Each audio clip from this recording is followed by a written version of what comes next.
kami menanam pohon adalah lifestyle kami. Masukkan sisa pupuk dan tanah hingga lubang tanam. Membangun hutan tropis Kalimantan melalui pendekatan saintifik. Investasi kita untuk masa depan ibu kota Nusantara yang lebih hijau dan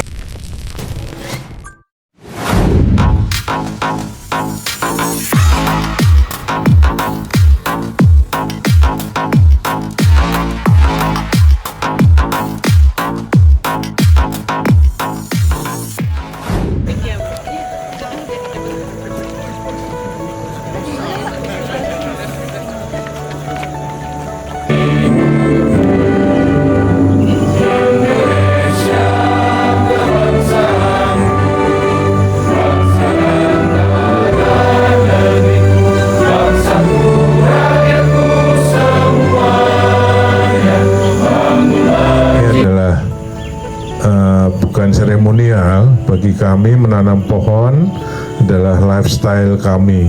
Jadi ini adalah gaya hidup kami yang kami sudah canangkan setahun yang lalu. Hampir setiap 2 minggu kami menanam pohon. Kalau bapak-bapak sudah pernah ke BOS, ke Borneo Orangutan Surveillance itu, dulu juga kayak gini. Mungkin lebih jahat dari sekarang ini karena alang-alang, sekarang sudah jadi rimba. Hanya waktunya 15 tahun. Jadi kami berharap bahwa Nusantara ini nanti 15 tahun lagi sudah juga jadi hutan seperti menjadi forest city.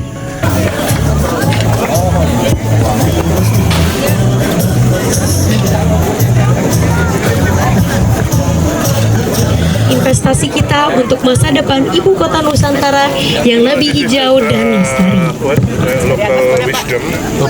Kembali kami ingatkan pula Otorita underscore IKN dan Nusantara Forest City. Thank you. Keadaan tegak. Masukkan sisa pupuk dan tanah hingga lubang tanam. Warahmatullahi wabarakatuh. Pak Basuki yang sangat saya banggakan, ya, saya hormati sahabat saya ini. Sedikit pesan saya, ya, karena melihat tadi betapa seriusnya dan tulusnya ini Bapak Basuki memimpin kita semua dalam melakukan pembangunan IKN ini, diawali dengan tanaman tadi. Saya teringat cerita tentang pembangunan kota Qatar, ya, salah satu wali kotanya, Pak, kira-kira masa depan kota Qatar itu yang saat ini sudah mulai terkenal kira-kira akan jadi apa? Lalu jawabnya beliau, dulu kakek nenek saya mengendarai onta, anaknya masih mengendarai onta, tapi mulai saya mulai mengendarai Rolls Royce, Mercy. Tapi nanti kemudian saya yakin juga, menurut beliau ini, tiba giliran anak cucu saya akan kembali mengendarai onta lagi. Kenapa?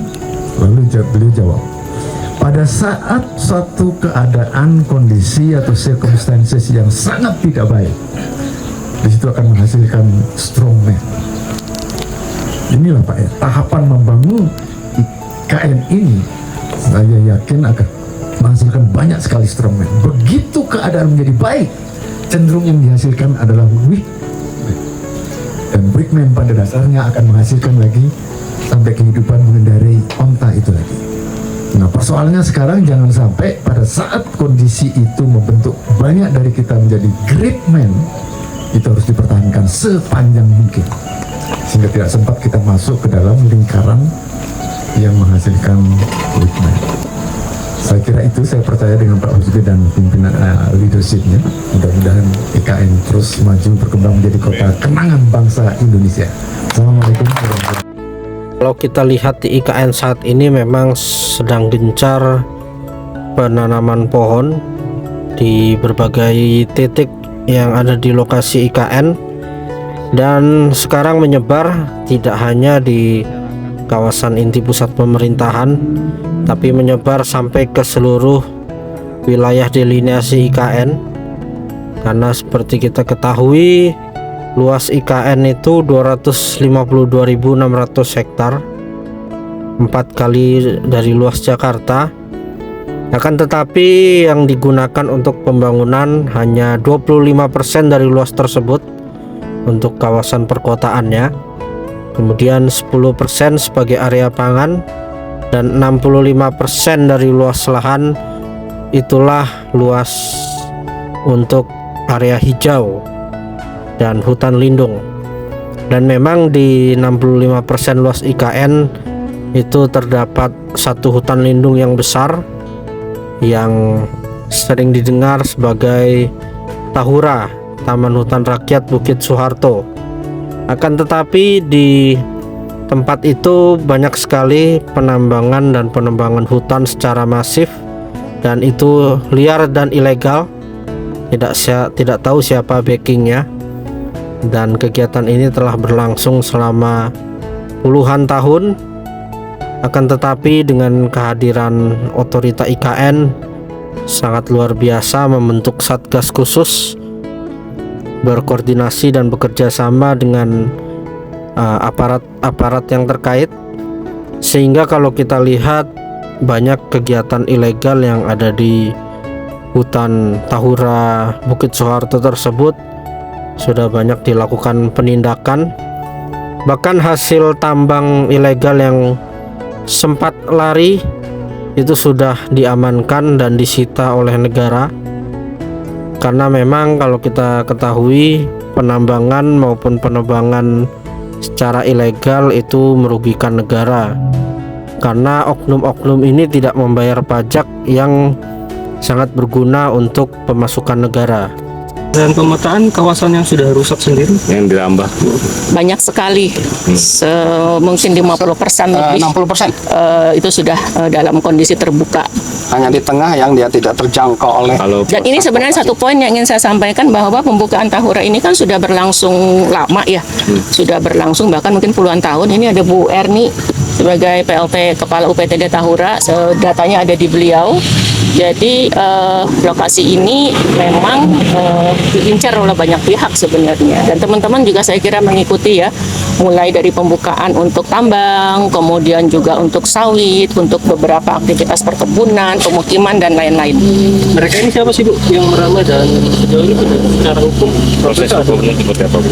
Ada beberapa kategori ya. Yang pertama yang dilakukan oleh korporasi, seperti beberapa waktu yang lalu kan Bareskrim itu juga sudah turun, itu juga bagian dari kegiatan yang kami lakukan bersama. Kemudian yang kedua juga ada sawit yang ada di dalam Tahura, itu juga sudah diatasi juga oleh Satgas PKH, Satgas Penertiban Kawasan Hutan. Dari unsur Satgas hadir nggak hari ini? Nggak ada ya? Satgas PKH nggak ada ya hari ini? Belum hadir ya. Tapi kami sudah intens melakukan koordinasi dengan itu. Kemudian yang ketiga adalah pembukaan oleh warga masyarakat yang ada di desa-desa sekitar. Tapi ini biasanya pembukaan yang waktunya cukup lama, artinya bukan sekarang. Nah, yang kami fokuskan sekarang adalah kegiatan-kegiatan baru yang notabene dilakukan oleh warga yang ada di luar area ini. Yang tadi saya katakan mobilisasi, itu kebanyakan dari warga-warga luar yang bekerja kurang lebih sekitar 2 tahunan terakhir lah, yang intens untuk masuk ke dalam kawasan Tahura. Untuk efek jerah, proses hukum sendiri seperti apa Bu? Proses hukum sudah dilakukan, termasuk ada Pak Burhan sudah yang terfile berapa? 3 laporan bukan laporan lagi, sudah diproses. Iya. Sudah masuk pengadilan.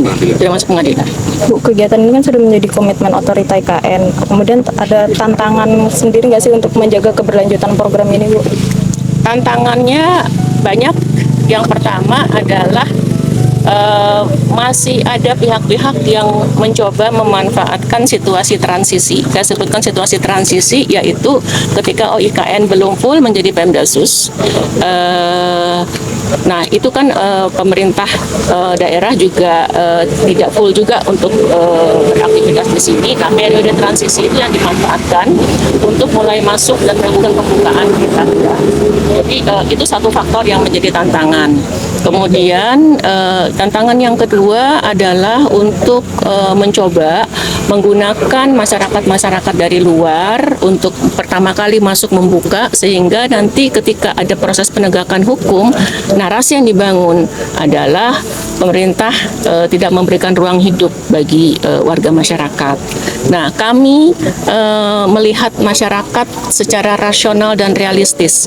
Kami juga mempunyai data, dan semua kita juga mempunyai data siapa sebenarnya yang eligible disebut masyarakat di sini. Kita punya data dari desa yang ada di sini, warganya siapa saja. Tapi ya saya harus katakan ada banyak warga yang berKTP luar yang masuk ke sini. Nah, saya berpikir positif bahwa mungkin teman-teman ini tidak mengerti diajak masuk ke sini untuk apa. Ya, jadi yang sebenarnya yang bertanggung jawab adalah pihak-pihak yang by design melakukan mobilisasi itu.